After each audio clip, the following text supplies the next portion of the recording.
안녕하세요. 캐스터 박재현입니다. 오늘도 미국 증시 상황과 외신 살펴보도록 할 텐데요. 먼저 간밤 뉴욕 증시는 혼조로 마쳤습니다. 장중 굉장한 변동성 장세가 펼쳐지다가 결국에는 혼조로 마감을 한 건데요.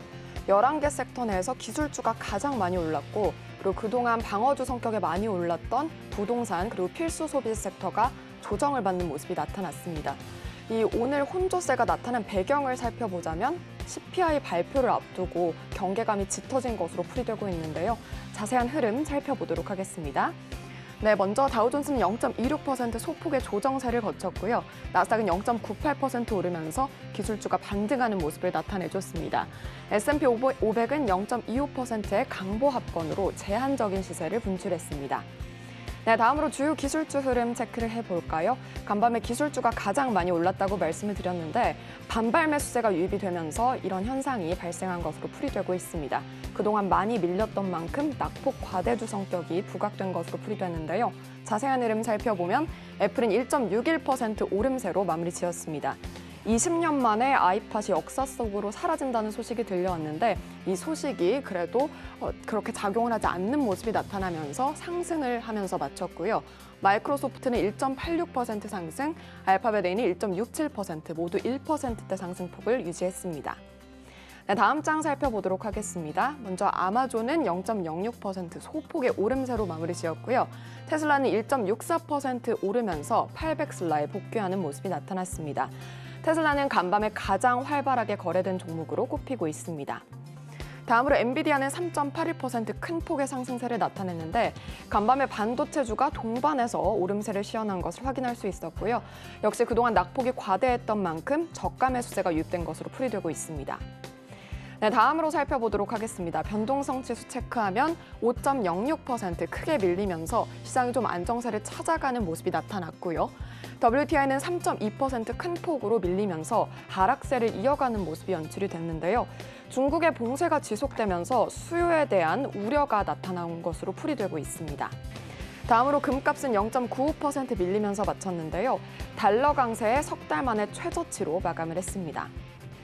네, 다음으로 특징주 흐름 체크해 보도록 하겠습니다. 먼저 첫 번째로는 시젠 살펴볼 텐데요. 10% 넘는 급등으로 간밤 가장 많이 오른 종목으로 꼽히고 있습니다. 반발 매수세가 유입된 것으로 풀이되고 있고 구체적인 이유는 밝혀지지 않았습니다. 다음으로 덴츠플라이 볼 텐데요. 7.31% 급락세로 마무리 지었습니다.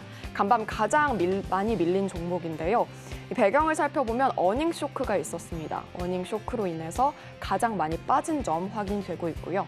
또 펠로튼 인터랙티브 확인해 보시면 8.7% 급락세 시현을 했습니다. 손실 규모가 예상보다 크게 나타난 등의 실적 저조로 인해서 급락세를 시현하는 모습이 나타났습니다. 다음 장 이어서 체크를 해볼까요? 먼저 노바백스는 1.13% 오름세로 마쳤는데요.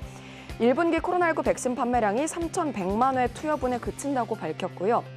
다만 경영진의 매출 가이던스를 유지하는 모습을 나타냈습니다. 이로 인해서 상승폭을 유지하는 모습이 나타났고요. 이어서 AMC 엔터테인먼트는 5%대 급락이 나왔습니다. 손실 규모가 예상보다 작게 나타난 등의 실적 호조를 기록을 했음에도 불구하고 하락을 하는 모습이 나타났습니다. 다음으로 업스타트 홀딩스 살펴보면 무려 56%나 급락세를 시현을 했는데요.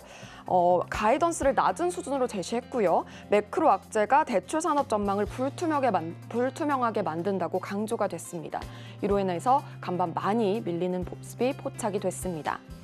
네, 이렇게 특징주 흐름까지 만나봤고요. 간밤에 나왔던 따끈따끈한 외신들 체크해 보도록 하겠습니다. 네, 먼저 간밤에 가장 시장에 큰 영향을 미친 기사를 살펴보도록 할 텐데요. 메스터 여는 총재의 발언부터 체크를 하겠습니다. Cleveland Fed President Loretta Masters speaks with Yahoo Finance. 네, 간밤에 로레타 메스터 클리브랜드 여는 총재가 다음 두 번의 FOMC 회의에서 50bp 금리 인상을 하는 것은 makes perfect sense, 즉 타당하다고 밝혔습니다. 그러면서 인플레이션 수치가 하락하도록 하기 위해서 정책 도구를 활용해야 한다고 강조를 했는데요. 현지 시간 10일 메스터 총재는 야후 파이낸스와의 인터뷰에서 실업률이 약간 상승하고 다른 분기에 마이너스 성장이나 경기 둔화가 나타날 수는 있지만 인플레이션을 낮추려면 그렇게 해야 한다고 말을 했습니다.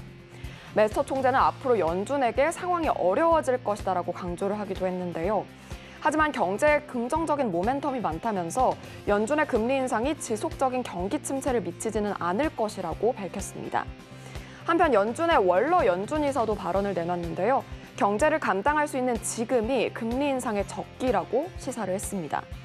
존 윌리엄스 뉴욕 연은 총재는 인플레이션을 낮추는 것은 현재 연준의 주요 임무라고 강조를 하기도 했습니다. 메스터 총재의 매파적인 발언에 간밤 국채 수익률이 급등하기도 하는 등의 시장에 영향을 줬습니다. 이에 따라서 관련 뉴스는 저희 서울경제TV에서 계속 업데이트해드리도록 하겠습니다. 네, 다음 기사 살펴보도록 하겠습니다. 간밤 바이든 대통령의 발언도 있었는데요.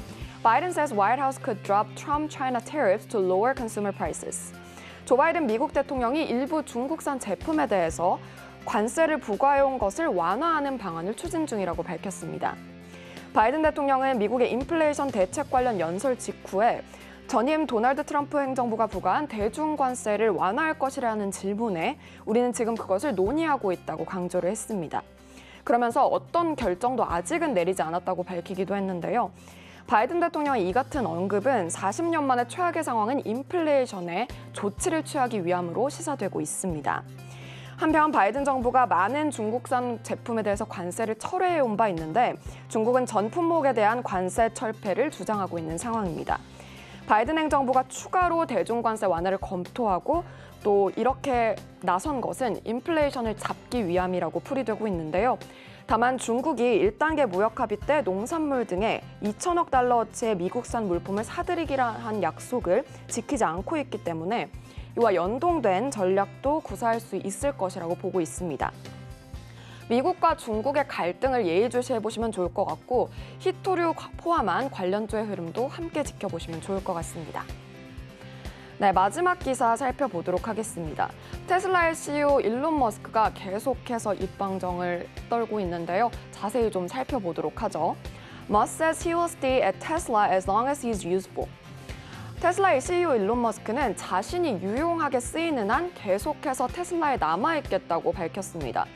머스크는 이날 파이낸셜 타임스 주최 퓨처 오브 더 컨퍼런스 연설에서 테슬라에 얼마나 오래 머물 거냐는 질문에 이렇게 답한 건데요. 이어 테슬라가 가까운 미래에 상하이 공장을 증설할 것이라고 시사하기도 했고요. 장기적으로 중국이 테슬라 전체 시장의 30%를 차지할 것이라고 강조를 하기도 했습니다.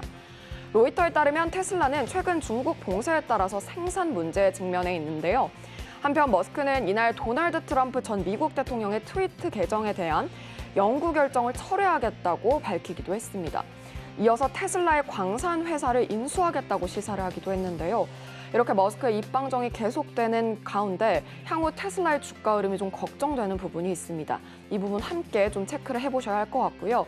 이에 연동되는 국내 전기차 관련주의 흐름도 함께 체크해 보시면 좋을 것 같습니다. 지금까지 외신 살펴봤습니다.